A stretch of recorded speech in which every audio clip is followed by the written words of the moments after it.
If you're struggling in FIFA 22, whether it be through gameplay, making coins, or just building your club, then this video is here to help you. I have listed the most essential steps that you need to take to be as successful as possible in FIFA 22 Ultimate Team.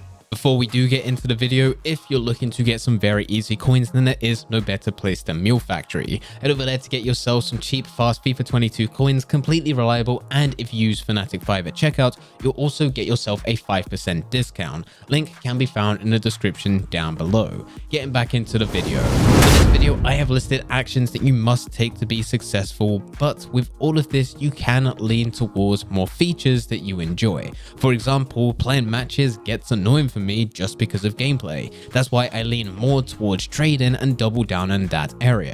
If you're the complete opposite, you can lean more towards playing matches and spend less time trading. So the first way is understanding the meta formations and instructions within FIFA 22. Now this is something that can change quite often depending on the patch that EA releases. As of right now, the formations that I like are the 4-1-2-1-2, the 4-2-3-1, the 4-2-3-1, the 4-4-2, the 4-3-3, or variations, and if I'm down 2-0 and it's in the second half, 4-2-4 and the 3-5-2 are also very good formations to use. Now, as for your instructions and your custom tactics, this is where it's a bit more open. Depending what you go for here will depend on your playstyle. It needs to be something that complements it, plus you need options. For my starter formation, this is all it is. It's just a starter formation that I use for chemistry. Once I get in-game, as soon as we kick off, I change to the formation that I want to play in-game. This will move players to their preferred positions, and I'll be able to play a lot better as the custom tactics are also different. Then depending on the situation throughout the game will depend on the formation. If I do go down 2-0, I'll switch it up to be into the 3-5-2 so I could be more attacking and try to claw back a result. If I go 2 or 3-0 up, I don't need to get even more goals. At that point, I'm already in the winning side, so I can settle for something slightly more defensive, something that's going to have more players in the midfield where I can just dominate, pass around, and also make sure that I don't get hit on the counter attack. This is where I will go to the 4-2-3-1 or the 4-4-2. The biggest thing here is just make sure that you do spend some time working out your formations, working out your instructions, and working out your custom tactics. The next step is understanding the players that fit the meta. Now with this, it's incredibly simple because there are so many players within the game that does fit the meta. I wish I could list them all out, but it's going to take a long time. And with each promo that passes every single week, this list continues to get longer. Now an easy way to find out if a player does fit the meta before actually buying them and finding out that they don't is just keeping an eye out on players that you play against. If you're going through 10 of your FUT Champion playoff matches and out of 6 of those games you play against Kimpembe as a centre back, it's likely that Kimpembe is a beast. He's likely to fit the meta. He's likely to be overpowered. If you're thinking of using a specific type of player and it's extremely rare for you to ever play against them, and when you do, they just don't seem to do so well, it's likely that they're not going to do well for you. FIFA Ultimate Team is so well documented across all platforms nowadays that it's very easy to understand what works well and what doesn't. You don't need to play with a player to find out if they're good or not. You can just see what other people are using. If I don't see other people using a specific player, then I'm not going to waste my coins trying to get them and use them.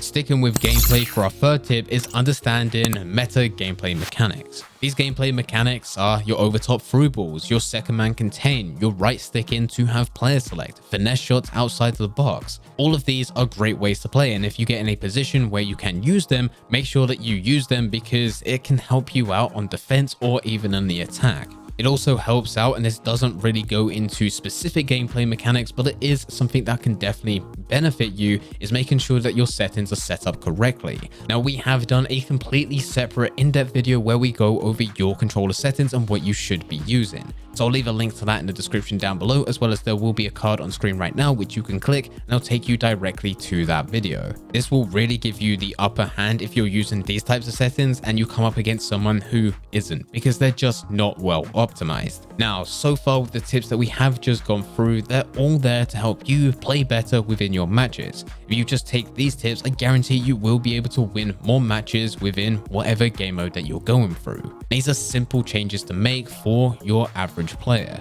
When actually going into building your club, getting more coins, it also only comes down to 3 steps. Firstly, it's definitely worth going through your objectives. There's nothing wrong with any of the objectives that are there, so if you're able to only just complete one, you might as well go through it because it's free rewards. 99% of the time, you don't need to do anything too crazy. You may need to buy players to use within your team to go into FUT friendlies, but for most situations, most people could actually do that. There are other ones where you don't need to do anything. It might just be scoring goals within squad battles, going through division rivals, and sometimes it's not even about playing matches. It could be completing SBCs or rearranging players within your club. Definitely take the time to see what objectives are there, complete them, and then use whatever you get from them. If you're getting packs, open those packs, see what you get. You may get lucky. If you're getting players and those players are slightly better than the players that you currently have within your team, you can use them and perform slightly better in game. One thing to definitely double down on is any types of swaps, this being icon swaps, for birthday swaps, or any other type of promo which involves having swaps. You can very easily complete these objectives and you can then use them to get some very good rewards as SBCs. You just need to make sure that you're putting the time in to actually complete the objective itself.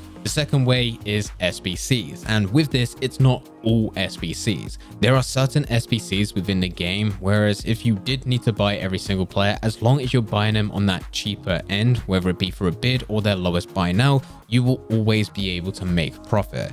There are other challenges which you can finish, and once you do finish, even if you do complete them for insanely cheap, it's still based down to a chance where you could be screwed over. A good example of this is going through an icon pack. Yes, it would be nice to go and get the likes of R9, Pele, Hullet, and the many other icons that are in the game which are above 1 million coins. But the likelihood is that you're going to get someone bad. And even if you do complete that squad builder challenge for cheap, it's unlikely that you're going to be able to make anything from it. It's most certainly not worth all the players that you submitted into the challenge for you to go and get, for example, a Vieri. A Vieri which goes for 85,000 coins, and the challenge itself cost me 100,000 coins just to go and get a few extra players to meet the requirements. That's also not including all the other players that were already part of my club, which were untradeable, which was submitted. The SBCs that you definitely want to look out for and definitely complete when they are available is the marquee matchups, league hybrid, nation hybrid, league and nation hybrid,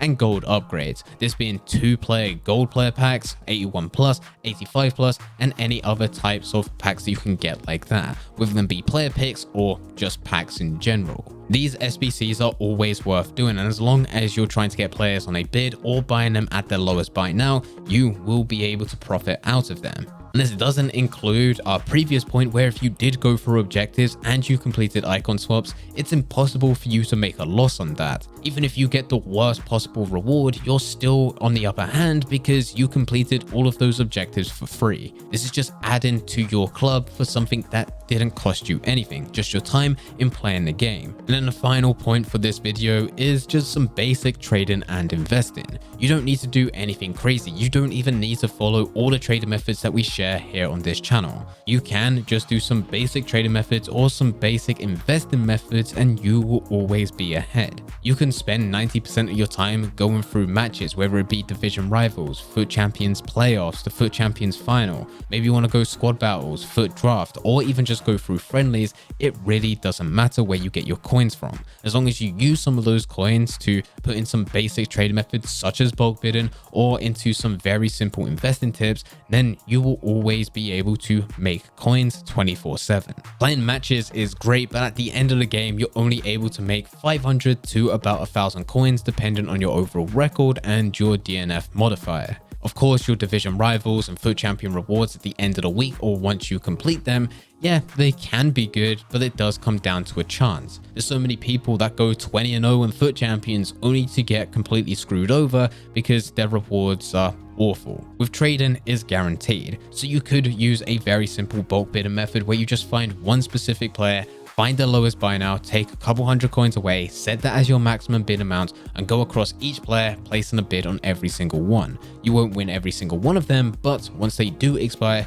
if you've selected a good player, you'll have anywhere between 30 to 40 cards, which you can relist back onto the market. And even though you're only making a couple hundred coins per card, you're able to make thousands once they all sell.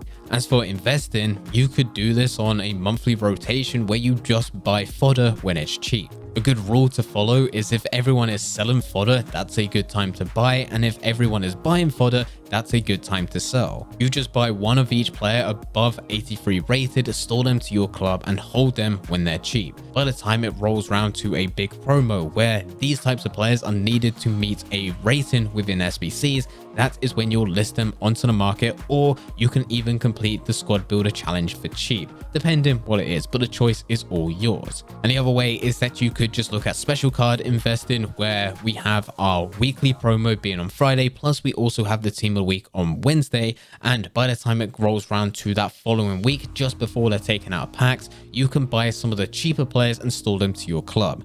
As time goes on, there's less and less people playing FIFA, so those that manage to buy some of those players, store them to their club, they're no longer playing FIFA anymore, so they're never going to hit the market. Plus, for some of these players, they get used for squad builder challenges in which they're completely taken away, and those players can't be added back into Ultimate Team unless they're part of a team of the week or part of another promo. If you did this every single week and just stacked your club with different types of special cards, you'll be amazed of how much profit you're able to make as they get rarer and rarer each week. It's slow to build up gradually, but as time goes on, some of these players can reach 30, 40, 50,000 coins when you only bought them for about 10 to 15,000 coins when they was first released. But of course, you do need patience with that. If you follow all of these steps in FIFA 22 Ultimate Team, you will be able to play better within your matches, win more games, plus on top of that, you will also be able to succeed within the menus. This is by getting loads of players within your club, building your coin balance, and building to a very expensive team. If you do have any questions about anything, then please feel free to leave them in the comment section down below. But anyway guys, I hope you guys did enjoy. If you did enjoy, don't forget to leave a like and subscribe. But for now, I'm going to see you.